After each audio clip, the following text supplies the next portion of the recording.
Estuvo hablando con algunos medios de prensa y particularmente, recordarán ustedes, esos casos de homicidio que ocurrieron en la ciudad de El Dorado. Uno de ellos tiene que ver con el suboficial Leandro Miñarro, que ocurrió el 30 de diciembre del año 2024, este hombre de infantería que estaba de guardia y bueno, fue víctima de un homicidio. Y después, el 15 de marzo de este año, también del fallecimiento de un señor que era gomero, mecánico, que se llamaba Silvio Saucedo. Bueno, había una investigación, como un silencio muy importante en torno a la investigación, o más que silencio, una reserva judicial muy importante, que se despertó un poquito nuevamente con la detención de una persona, Carlos Méndez, de 50 años, que conocido como Caballo, que fue detenido en jurisdicción de Paraguay. El jefe de policía explicó y resaltó la importancia que tiene el trabajo conjunto con las fuerzas de seguridad y las fuerzas militares también del Paraguay y del Brasil en este intercambio de información y de ayuda recíproca para la prevención y también para el esclarecimiento de los hechos. Puntualmente, cuando se le consultó un poquito acerca del homicidio del suboficial Miñarro, dijo de que esta persona detenida, al menos existen elementos, vínculos que podrían dar parte de que el mismo arma que se utilizó para matar al policía también fue utilizado para el homicidio del mecánico Silvio Saucedo. Pericias, trabajo que realizó la policía científica, darían pauta de esto. Pero que es una investigación muy compleja, que se está trabajando de manera muy reservada, que lo está dirigiendo la jueza y que hay muchos pasos procesales que se están dando en estos tiempos. Particularmente es importante el trabajo que están realizando las áreas de homicidio, de criminalística, la parte de las comisarías, las unidades regionales, el apoyo también de la policía del Paraguay para ver qué realmente pasó. En torno a la investigación del homicidio del suboficial de policía, recordamos que ya hubo una persona detenida en su momento preventivamente en el marco de la investigación, que luego recuperó la libertad, pero que todavía sigue ligado a la causa judicial. Se está investigando no solamente también la muerte, sino también la desaparición de algunas armas largas que estaban en esa dependencia policial.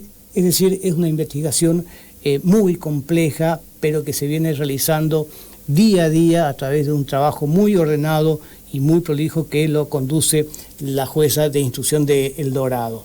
También es importante resaltar que cuando fue detenido esta persona en Paraguay, rápidamente se activó el protocolo para traerlo de nuevo hacia la Argentina, que es un mecanismo rápido de expulsión del país, que marca el protocolo, y en el caso de la Argentina, quienes estuvieron a cargo de ese procedimiento fue la Policía Federal Argentina, así lo dispuso la jueza, y tiene sentido común por el caso de que hay un policía que es víctima de uno de estos hechos. Pero la investigación sigue vigente, se está trabajando a través de las pericias y de todas las investigaciones que realiza el personal que está abocado a las tareas.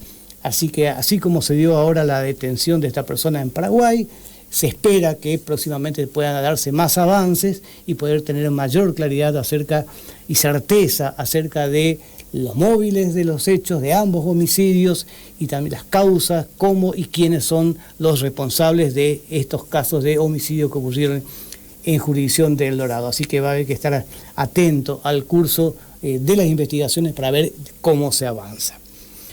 Les cambio un poquito de tema. Estaba relojeando un poquito, mirando un poco los titulares, las noticias de los últimos días, las últimas semanas, y me pareció importante reflexionar un poco acerca de un tema. Miren, yo les tiro algunos títulos. Dificultades para el inicio de la tradicional fiesta estudiantina aquí en Posada. Dificultades, ¿por qué?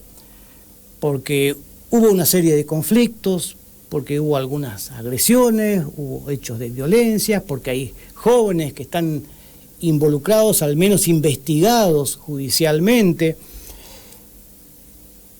porque en el interior también pudimos ver la denuncia a un docente por actitudes al menos reprochables, y un conflicto entre padres, entre docentes, entre autoridades de la escuela, que no se entiende bien qué es lo que pasó, por qué pasó, si se intervino, no se intervino, pero ahora sí, ya los organismos competentes están interviniendo. Pero llegó a una situación también muy complicada en esa escuela en el interior, con la acusación a ese docente, donde los directivos de la escuela por un lado, los padres de los chicos por otro lado, y los chicos, las víctimas por otro lado. También aquí en Posada se vivió otro caso de la denuncia de una estudiante a compañeros del colegio por algo muy particular, por la apropiación de imágenes, de videos que tenía en su celular, o voy a ser más claro, de videos íntimos que tenía en su celular y que luego fue reutilizado, fue divulgado. Esta joven estudiante hizo la denuncia, también manifestó su preocupación por el no desinterés, por no haber los directivos de la escuela asumido como un caso escolar, sino que algo más de la vida privada, pero la denuncia también está hecha, está judicializada, entonces va a haber que ver cómo avanza y cuál es la responsabilidad y quiénes son los chicos que lograron acceder a ese teléfono y a viralizar esas imágenes, ¿no? Pero hay dos cuestiones, ¿no? Uno, la actitud de los chicos, y lo otro que me cierra mucho la existencia de videos íntimos, sea quien sea, ¿no? Y todos tienen derecho a su privacidad. Y también me llamó mucho la atención un informe que se hizo en el Senado, donde estuvieron representantes de Misiones hablando sobre las agresiones, las violencias en todo su modo, donde se clarificó que de 9 de cada 10 casos de violencia aparece la virtualidad como la herramienta de uso para lograr esos objetivos. La virtualidad. Y ya sabemos quiénes por lo general son víctimas de estos hechos. Ahora, ¿cuáles son los denominadores comunes en toda esta situación? Y hay otras que ocurren, ¿no? en la provincia y obviamente a nivel país. ¿Cuáles son los denominadores comunes? Por un lado tenemos a jóvenes, adolescentes, estudiantes, y por otro lado la palabra conflicto, de una u de otra manera. Entonces yo me pregunto si realmente estamos todos haciendo bien las cosas, si estamos volcando el máximo de esfuerzo posible para asegurar la felicidad y la vida de nuestros niños, de nuestros jóvenes, de nuestros adolescentes, con o sin edad escolar. ¿Qué estamos haciendo, no? Y empezamos ahí a ver un poquito la distribución de responsabilidades, de los roles, porque dicen, bueno, no, pero la policía está, la policía previene, no, pero la subsecretaría de ETA, pero ¿dónde comienza la responsabilidad? En los roles. Y el primer rol es la familia. El más importante es la familia. El de estar con nuestros chicos, con nuestros jóvenes, con nuestros adolescentes, el estar cuidándoles, mirando lo que hacen, mirando lo que ven, viendo hacia dónde van, porque desde hace varios años ya hay como un desprendimiento entre la familia y los chicos de un hogar, ¿no? Porque son generaciones nuevas, son generaciones muy independientes, con mucha autonomía. Bueno, los padres también trabajan, uno trabaja a la mañana, otro trabaja a la tarde, los chicos no están mucho tiempo en comunicación con los padres. ¿Por qué? Porque por el medio también aparece algo que es muy importante, que es la tecnología, se consume mucho tiempo, muchas horas en la tecnología y hay poco tiempo para hablar. Entonces, no hay tiempo para hablar, no buscamos el tiempo para hablar con nuestros chicos, con nuestros hijos, con nuestros adolescentes, para ver un poquito si están bien las cosas, si el chico está bien, si no hay ningún problema, hacia dónde va, qué está haciendo, qué no está haciendo, si le molesta algo. Entonces el primer rol es la familia y ahí es donde me vuelvo a preguntar, ¿estamos haciendo todo el esfuerzo posible como familia. Después tenemos el otro rol, el que le sigue, que es muy pegado, muy ligado a la familia, que es el de la escuela. Misiones es una provincia hermosa, con una tradición, con una identidad, con una historia buenísima, y en lo educativo también, con maestros y docentes excelentes. Por eso llama y duele mucho la atención cuando por allí ocurre algún conflicto escolar, donde hay docentes involucrados o nombrados o mencionados con actitudes al menos reprochables y otras judiciales que pasan a la órbita de la justicia. ¿Y por qué duele? Porque son los sustitutos, son como los padres, los que continúan con la enseñanza de nuestros chicos, y los padres volcamos toda la confianza en los docentes, Entonces los directivos tienen que estar con los docentes, tienen que estar permanentemente siguiendo también el camino de la enseñanza, acompañando al docente y a los chicos para ver que las cosas marchen como deben marchar, que no exista ni una situación rara, que llame la atención.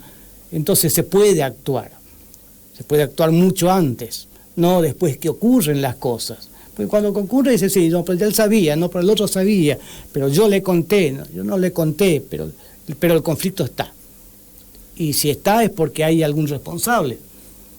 Y a esta altura de la circunstancia no debe ocurrir eso en ningún establecimiento educativo, ni privado, ni público, ni ningún lugar de enseñanza.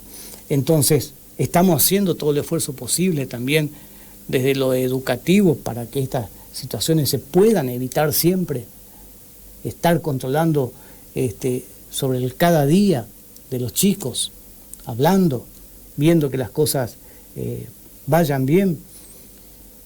Y después tenemos otro rol, ¿no? La familia, tenemos la escuela, después tenemos el rol de los otros sectores, organismos públicos, hasta organismos privados también, que se encargan de la prevención de todo tipo de conflicto, de situación de violencia.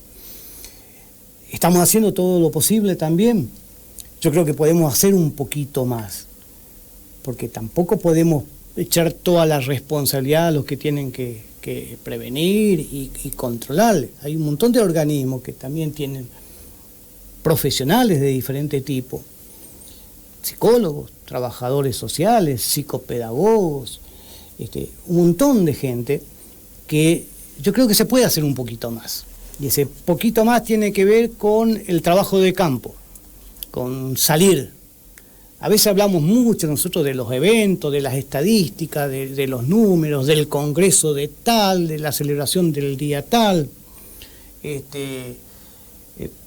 Pero tenemos que hacer trabajo de campo, salir del escritorio, salir del edificio, salir de la oficina, ir a las escuelas, ir a las comisiones barriales, estar con la gente, hablar con los padres, hablar con los chicos. Porque esa es la única manera de prevenir más eficiente que puede haber. Porque después ya está el llamado, la línea de emergencia, y son sobre hechos que ocurren. Ya es casi tarde, porque el hecho de violencia capaz ya llegó a sus niveles muy elevados. Dice, sí, pero nadie puede saber todo lo que ocurre, nadie puede saber, por supuesto, pero podemos ir, podemos salir a ver, a recorrer los barrios más sensibles, a ver cómo están, a hablar con la señora que está en la casa, a lo mejor el hombre que está solo en la casa, que vive solo, y ahí podemos descubrir y prevenir de manera mucho más eficiente. ¿Para qué? Para entonces sí poder orientar y acompañar también a esa gente y a esos chicos que están con algún tipo de necesidad, sin llegar a permitir que puedan ocurrir hechos mayores. Los hechos que ocurren ya pasan a las estadísticas, pasan a los números.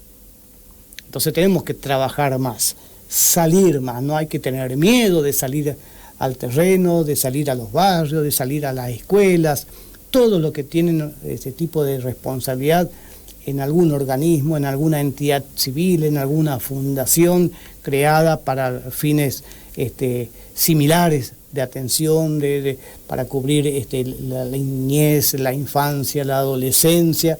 Hay que salir, no son trabajos de escritorio, no son trabajos de meralidad formal, son trabajos de campo, lo que hacen y lo que posibilitan. Entonces yo me vuelvo a preguntar si como sociedad estamos haciendo todo el esfuerzo posible para evitar en lo posible estas cosas. ¿Será que no nos hace falta dar un pasito más y un poquito más de esfuerzo, acompañar más a nuestros hijos en la casa, acompañarlos más en su estudio y en sus actividades recreativas, hablar más con ellos, escucharlos un poquito más, orientarlos? Nos hace falta quizás un poquito más de esfuerzo para ir a ver la posibilidad de conflictos o de situaciones sensibles en los barrios, en Posadas, en el interior de la provincia, ir a buscar, ir a conocer. Yo creo que siempre podemos tener un lugar para un poco más de esfuerzo, simplemente para cuidar y para proteger a nuestros niños, nuestras niñas, nuestros adolescentes, nuestros jóvenes.